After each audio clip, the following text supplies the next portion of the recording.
Hola YouTube, welcome back to my YouTube channel. It's your girl Darieny, and if you're new here, bienvenidos. On today's video, I'm going to be doing a flight attendant Q&A. When I landed in El Paso earlier, I wanted to occupy my time, and what better way to do that than to actually produce content. So I posted on my Instagram and I asked you guys if you guys wanted a flight attendant Q&A, and I told you to drop some questions, and guess what? You guys delivered. The post has only been up for a couple of hours, so I know that more questions are going to come, and if that is the case, I could always make a part 2, 3, 4, whatever. But for now, I'm going to focus on the questions that I got so far. All right, so let's see. We had a few good ones. All right, let's start with this one. Do you have any dislikes or likes working as a flight attendant? Yes, I have both. Dislikes and likes. Okay, so some of the things that I dislike are the delays, especially with me now. Okay, let me backtrack a little bit. In case you guys don't know, I know not everyone knows, I went from doing commercial, well, regional commercial, to now doing charter. So in 2022, I did regional for a main line, which is considered commercial, and I am now doing charter for a private charter company. So two big different experiences. So with my current airline, one of the things that I dislike is the delays. I feel like a lot more can be done about the delays that we encounter. Some of the delays are, I guess you can say, reasonable, but also others can be avoided, you know, and we face delays more often than not. So that's definitely one of the things that I dislike. Recently, a few things that I've disliked. I don't do well with like thinking like that on the spot about things that I dislike, but I know that some of the things that's been on my mind lately is flying availability. So one of the things that I am disliking right now is the fact that we are in dry season. We don't have a lot of flying availability, which actually f***s with my money. So that's one thing that I'm not liking right now. Another thing that I'm disliking is we have new management, and at first I was hopeful because I was under the impression that the new person was gonna come in and try to make good changes, but as time is going on, it doesn't feel that way. Now, things that I like, I definitely love traveling. It's funny because prior to me becoming a flight attendant, I was actually scared to do it because I was like, oh my god, I'm going to spend so much time in the air. But I actually love it. I love my job. You know, there are obviously certain things that I would change about it, but I like the fact that I get to travel. One of the biggest things that I like is the fact that I am able to go to places and actually learn about those places by being there, by experiencing it firsthand. So I really like that about my job, you know, encountering different people and things like that. I just love that. Ever since I was younger, I was very studious. I think that's how you say it. I was very book focused, but then I went to college and I was like, I don't like school, you know, probably because of the major I was in. I didn't really care for it, so that's probably part of it. But going to countries, learning about that country, learning about the culture, the people, the language, the food, hands-on, to me has been a great experience for sure. So I believe I answered that good. Dislikes and likes, yes. All right, what is your favorite country? Brazil. Hello. I don't know if you guys know this, but I've actually been learning Portuguese for quite some time, and last year, yeah, we're now in 2024, last year we went to Brazil, and my Portuguese lessons paid off. And I don't know what it is about the country, the culture, but it's just something about it that just intrigues me. So when I went, I was just in love. Another place that I like to go to as well is Ireland. Ireland is like, it pretty much has become like our second home. We go there a lot whenever we go overseas, because that's like a midpoint for us to continue on. So we go to Ireland a lot. So I like Ireland because I am now familiar with the area that we stayed in. So I like that a lot. I like the comfortability aspect. Recently I went to Norway. That was a cool experience. I didn't like necessarily where we stayed at, but it was like a winter wonderland, and I like that a lot. So far my favorite place is Brazil, and I'm biased. Yes, I am. All right, let's keep it going. I'm liking this. What was your experience working as a flight attendant? Oof. Like I said, I like my job. You know, I like what I do. My experience as a flight attendant has been absolutely an eye-opening experience. I feel like there are a lot of professions that are underappreciated, and I believe that being a flight attendant is one of those things. Whenever people think about a flight attendant, you just think about somebody, let's say, greeting you at the door or serving you drinks, you know. But going through flight attendant training, you realize that you are a lot more than that. And a lot of people don't realize, but being a flight attendant, more than anything, has to do with security. That's the one thing that we focus on the most. Security is a huge thing for us.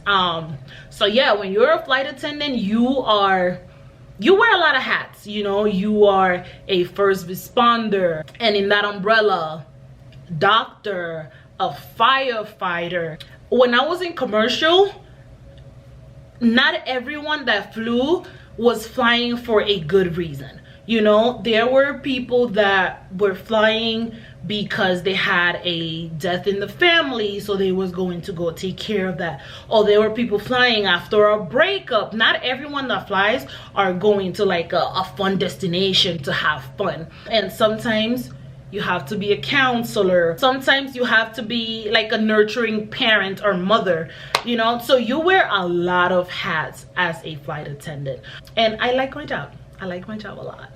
There's a lot more that I can say, but I don't want this video to be too long, so I'm just gonna keep it pushing. What do you carry? I actually filmed a what's in my bag video that shows you exactly everything that I carry in my bag, or most of what I carry in my bag. So yeah. Have you ever had a scary moment? I have not experienced a scary moment yet, but I have heard a lot of scary moments from other people in my current airline, and also in my other airline as well. But I personally have not dealt with anything scary, or that I would consider scary, but I've heard some shit. I'm like, all right, moving on. Longest / favorite flights.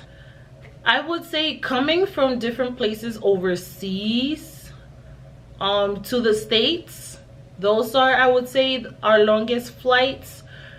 My longest flight, a working flight, has been, I think, 8 or 9 hours. Now my longest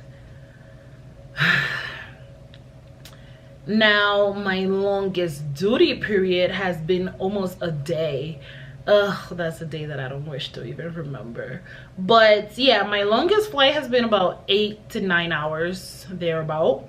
Favorite flight or favorite destination? I just said Brazil. Favorite flights? Okay, so whenever we go overseas, the route sometimes that we take, I like flying over Greenland. I like flying over Iceland, and I love being able to see the northern lights. That is a very cool experience. The benefits of being a flight attendant, I will say the biggest benefit is being able to travel and experience new things. If you are working with an airline that has flight benefits, then obviously that is like the biggest benefit, being able to fly for free. I don't necessarily have that luxury, but when I was flying commercial, I was able to fly American for free, and I'm not gonna lie, I miss that. Even though I did not like the non-revving life, but I miss it for sure. Have you ever had a trying moment with a customer? I personally have not had a trying moment with a customer, but I've heard stories as well. Now, when I was with my other airline, I was based out of Washington, D.C. And we had a flight from DCA to Westchester or Westchester County in New York. I love that route only because I was going to lay over in New York, and you know, I was able to see my bay. But the people, more often than not, that flew that route were people from Westchester area, and I'm gonna try to say this in the nicest way possible, but some of the people were a little entitled. You know, some of the people wanted to be catered to a certain way. So I knew coworkers that hated doing that route. Me, I love doing that route. Why? Like I said, I love the layover, and nobody ever tried me. I don't know if it's because I matched the customer's energy, not like in a fighting way or anything like that, but I never gave them the aura or the sense that I could be a pushover. You know, I was always sweet, but I guess I had something about me that says don't try me, because they never tried me. Mind you, I actually liked working the front, which is called the forward, because I got to take care of first class. And they, like I said, some of them, yes, they were entitled, especially when we were not able to do pre-departure beverages, but nobody actually ever tried me, thank God. What's the nastiest thing you've seen? I answered this on my Instagram before I left out for dinner, and I said that the nastiest thing that I've seen is people going to the bathroom barefoot or in socks, and also going to a bathroom and seeing somebody else's chocolate fudge streaks in the toilet. That was not, like, nobody needs to see that, you know. And one thing I could say about being a flight attendant, there's ways to be clever about stuff, okay? There are ways that you can be clever to not leave streaks. Like, nobody wants to walk into nobody's streaks or nobody's vomit. Like, no, okay? But when I was flying commercial, I seen some people, and for some weird reason, you will see certain stuff coming out of certain states more than others. But when I was flying commercial, one of the biggest things that I saw that I found nasty was seeing people going to the bathroom barefoot or in socks, especially young kids. Like, why are you letting your kids go to the bathroom barefoot? Let me just tell y'all something. The wetness that you guys see on the floor in the bathrooms, it is not from somebody washing their hands, okay? Turbulence happen on the plane. When you are peeing, especially if you're a male or even females, when you are peeing and turbulence hit, you're gonna aim in different directions. It's just gonna happen. And also too, a lot of the times when you're peeing in a bathroom that is, or a toilet that's not yours, you're not as careful, so things happen. Please don't go to the bathroom barefoot or in socks, because trust me, what your socks is absorbing is not water, and that is nasty. But anyway, now flying charter, so there's a big difference in population with each experience that I've had. So when I was doing regional / commercial, we're just gonna say commercial, tired of using both words. When I was doing commercial, you know, it was people from all walks of life.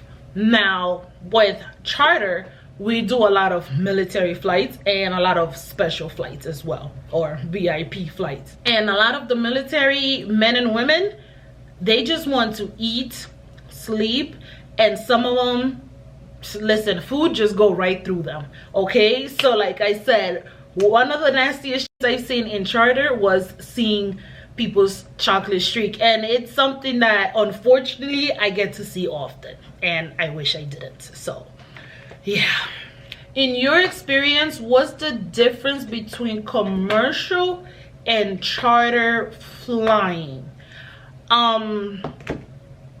So part of it I answered in the previous questions. The biggest difference is the population that we cater to. When I was flying commercial, you will see people from all walks of life, meaning that you will encounter people with different customs, with different views,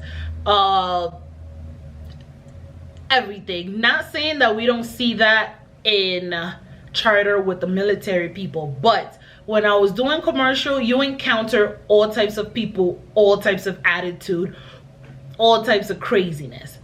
Now with charter, because we mainly do military, they have to behave a certain way, especially when they're in uniform. So they are a lot more respectful. Yes ma'am, no ma'am, thank you ma'am. You know, they're very respectful, and like I said, they want to eat, sleep. So two big different populations in that sense. Another big difference that I will say though is the rules of the job. So when I was doing commercial, I had to show up to my gate 45 minutes before departure, meaning 15 minutes before boarding time. Now with charter, is not like that. We have to show up at the plane an hour and a half before departure, because there's a lot of things that we have to do. Our pre-flight, our security search, and we have to deal with catering and all that stuff. When you do commercial, a lot of those things are already taken care of for you. So for example, a security search, it would just be done pretty much the very first flight of the day, or I believe, I can't really remember too much, I think it's the first flight of the day, especially if you're coming from international, something like that. I can't remember the exact terms, but we didn't have to do security search as much as I do at this charter company. So that's one of the biggest differences. Also too, keep in mind that the way flight attendants get paid, it's block in to black out. So we actually don't start getting paid until the door closes and the plane moves, and until we get to our destination and they put the blocks or the chucks by the wheel. So at that moment we stop getting paid. So the hour and a half that we have to show, free. Okay, so that's another big thing. One positive difference I would say is that I am technically getting more hours with my current company, because we go anywhere. I went as low as Brazil in Latin America. I've gone as far as Kuwait, Jordan overseas, Ireland, Iceland, Norway. So you have the opportunity to have good block hours. Whereas to regional, because we were mainly in the States, the farthest we went was Canada, and Canada was the only international place where we could overnight. Another place that we went to was the Bahamas, and that had to be a turnaround trip. We were not allowed to overnight in the Bahamas. So the biggest difference is when I was regional, I was flying less, like it was less flying hours than it is at this company. Some of these are pretty similar, so we're just gonna do one more. Yeah, how do you become a flight attendant? This is a very good question, because prior to me becoming a flight attendant, I actually thought that you had to go to like aviation school. Honestly, or I didn't think that becoming a flight attendant was attainable, because I thought you had to go to aviation school, you had to do all these craziness. No. How do you become a flight attendant? First and foremost, you do your research, and please do your research on the companies and their policies and their rules and their benefits. Do your research. But first, you apply. You go through interview process. Different airlines have different interview process. If you get selected, you have to do your drug screening, because you cannot be a flight attendant and be using drugs. And also you have to pass a background check as well. And then you have to go to training. Different airlines have different training time periods, I guess you can say. So for example, a place like American Airlines, from what I know, their training is about 6 weeks. Delta, from what I just learned today from a Delta flight attendant, their training just went up to 7 weeks. When I was in regional, I went to training for 4 weeks. The amount of time that you do for training is different by the airline, mainly because some might have more aircrafts than other. Some might have more equipment than others, like, you know, things like that. Every airline has their own reasoning as to why they do training in whatever period they choose. So that's that. And then after you successfully completed your training, you then do your IOE, or some places call it OE. IOE is initial operating experience. So once you completed your IOE or OE, then you are able to fly by yourself. Pretty much after you completed your IOE, you are able to pretty much fly without supervision, because after you successfully completed your IOE, they could pretty much trust that you got this, that you can, you know, do this on your own. So yes, I'm gonna stop talking here because this video is already longer than I wanted it to be. So I hope you guys enjoyed this video. If you did, leave this video a thumbs up. Comment down below, give me some video ideas, tell me what it is that you want to see more of as well. And if you're not subscribed already, don't forget to subscribe to my channel, and I'll see you guys on my next video. Ciao.